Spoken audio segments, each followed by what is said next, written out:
A medida que vamos ganando experiencia, encontramos problemas y obstáculos que nos parecen súper complejos de resolver. Recuerdo cuando estaba en mi primera hackathon, que son eventos de programación, y mi mayor frustración era no saber cómo hacer una API HTTP. A pesar de esto, a medida que avanzas en la carrera profesional, miras atrás y descubres que todo lo que has ido aprendiendo te ayuda a ver de forma distinta los problemas que te encontraste en el pasado. Es por esto que creo que puede ser muy útil compartir lo que a mí personalmente me hubiera gustado que me enseñaran cuando empecé. Aquellos conceptos que, de haberlo sabido antes, me hubieran salvado de muchísimas caídas y me hubieran permitido progresar más rápidamente. Una de las primeras cosas que me vienen a la cabeza es el uso del debugger. El debugger es una herramienta que te permite controlar el proceso de ejecución de un programa. Puedes parar la ejecución en algún punto específico y además puedes consultar el valor de variables o expresiones. Todo esto a tiempo real, a medida que vas avanzando pasos en la ejecución. Es algo súper útil que te permite explorar qué puede estar mal en tu código en un entorno controlado. Al final es como si pudieras añadir console logs a todo el programa al mismo tiempo. Para utilizar el debugger hay varias formas y depende muchísimo del tipo de editor que se utilice. Para editores de IntelliJ, el debugger viene incluido y es tan fácil como ejecutar el código desde el propio editor, para poder utilizar sus funcionalidades. En los editores de IntelliJ, el debugger está tan integrado que incluso te permite ejecutar los propios tests tanto en modo normal como en modo debug. También te permite ejecutar scripts antes de realizar la ejecución, por ejemplo, por si necesitas levantar algún tipo de base de datos SQL o MongoDB antes de ejecutar tus tests. Si en cambio te gusta utilizar editores como Vim, existe Vim Inspector, un debugger que se integra con Vim y te permite realizar todas esas acciones sin tener que ejecutarlo desde otro entorno. En mi flujo de trabajo actual, utilizo el debugger de forma bastante extensa, sobre todo vinculado con la ejecución de test automatizados, es decir, utilizo el debugger para analizar la ejecución del test en el que esté trabajando. Y como no podría ser de otra forma, como ya puedes imaginar, el siguiente punto que me gustaría tratar es el desarrollo de tests. Pero antes de continuar, me gustaría darle las gracias al patrocinador de este vídeo, Arc. Arc es una plataforma que puedes utilizar para encontrar trabajo 100% remoto. Lo interesante de Arc es que van a ser las empresas las que te van a hacer las ofertas a ti. Vas a hablar directamente con las empresas que quieren contratar, no vas a tener intermediarios. Para que las empresas te puedan encontrar y puedan empezar a enviarte ofertas, Arc valora tus capacidades técnicas. Puedes realizar una entrevista en inglés y además una entrevista técnica o un coding challenge. Además de esto, tienes un montón de herramientas en la plataforma, como por ejemplo un explorador de salarios, un constructor de currículums, un motor de búsqueda para ofertas remotas y eventos virtuales con la comunidad. Y cuidado, que Arc es completamente gratuito para desarrolladores, así que si estás interesado en encontrar trabajo, es una muy buena opción. Quiero agradecer enormemente a Arc por patrocinar este contenido y sin mucho más, continuamos con el vídeo.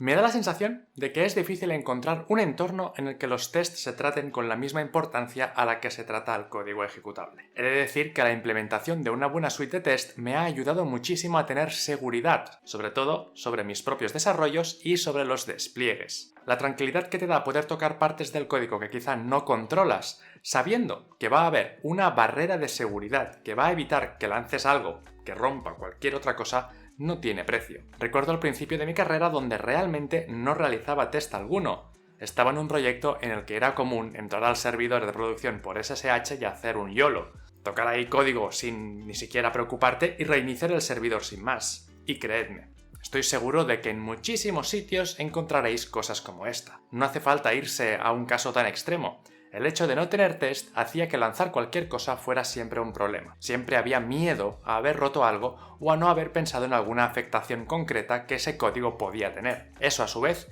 creaba la necesidad de hacer parches a posterior cuando se detectaban realmente estos fallos. Al disponer de una suite de test, ahora en los proyectos somos capaces de tener bastante seguridad de que los cambios realizados al menos no rompen nada de lo anterior. Conseguir hacer un buen test y probar cosas que realmente aporten a esta seguridad es una habilidad que se gana con la práctica. Al final, escribir un test es fácil. Hacer un buen test que te sirva para detectar lo que realmente quieres, no tanto. Puedes escribir test de funciones, puedes tener un coverage del 100%, pero tienes que asegurarte de que realmente el test detecta los errores. Algo que hago yo a menudo, sobre todo cuando escribo test, es cambiar alguna función de retorno. Es decir, si tenía un test que tengo que asegurarme que eso devuelve true, pues voy a la función y le pongo false. ¿Por qué hago eso? Básicamente para asegurarme de que el test realmente falla si cambiamos alguna implementación o cambiamos algo del código. Ver realmente si ese test prueba lo que quiero que esté probando. Otro ejercicio que he visto a la hora de mejorar nuestra habilidad para crear test es una técnica de pair programming que consiste en hacer desarrollo de test rojo-verde. Se programa en parejas y un miembro de la pareja es responsable de escribir código y el otro de escribir los tests. Cuando alguien consigue que todos los tests estén en verde, la otra persona escribe otro test que obviamente tiene como objetivo estar en rojo. Otro punto del que me gustaría hablar y que me ha ido causando frustración a medida de que he ido avanzando en mi carrera es aprender que muchas veces no hay una solución óptima a un problema. Muchas veces hay varias formas de hacer algo o hay varias herramientas que pueden resolver tu caso de uso. Aprender que no hay una tecnología que sea capaz de resolverlo todo de forma perfecta y que siempre se tienen que tomar decisiones valorando los pros y los contras. A veces he tenido que resolver algo y he empezado a plantear una posible solución, para luego descubrir que se puede también hacer de otra forma, para luego además ver que se puede hacer incluso de una tercera. Una vez tenía todas las posibles maneras escritas, las leía y era incapaz realmente de decidir por una o por otra. A veces me pasaba que me quedaba bloqueado en esta fase.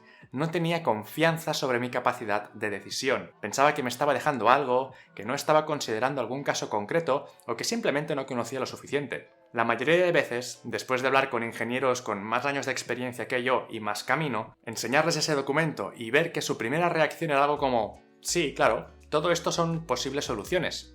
A ver con cuál nos quedamos». Ver esta reacción me ayudó a entender mejor todo esto. Ver el caso específico de tu problema. ¿Va a haber mucho tráfico pasando por el servicio? ¿Es necesario que el servicio tenga mucha disponibilidad? ¿Va a ser un programa que requiere un uso extensivo de CPU? Saber qué preguntas hacerse y ser capaz de analizar los pros y contras de cada posible solución va a ayudar a que, por un lado, aprendamos más, ya que estamos investigando nuevas formas de hacer las cosas, y por otro lado, acabes volviéndote un experto en el problema que estás intentando resolver. En resumen, diría que estas cosas son bastante importantes a la hora de crecer como profesional y que cuando antes se empiece a practicar, mejor. Obviamente, la última es mucho más abstracta que las dos primeras, pero creo que es quizá hasta una de las más importantes para llegar a ser un buen desarrollador de software. Como siempre, espero que el vídeo os haya gustado y si ha sido así, por favor suscribiros y darle al botón de me gusta. Sin mucho más, nos vemos la semana que viene con más informática. ¡Hasta otra!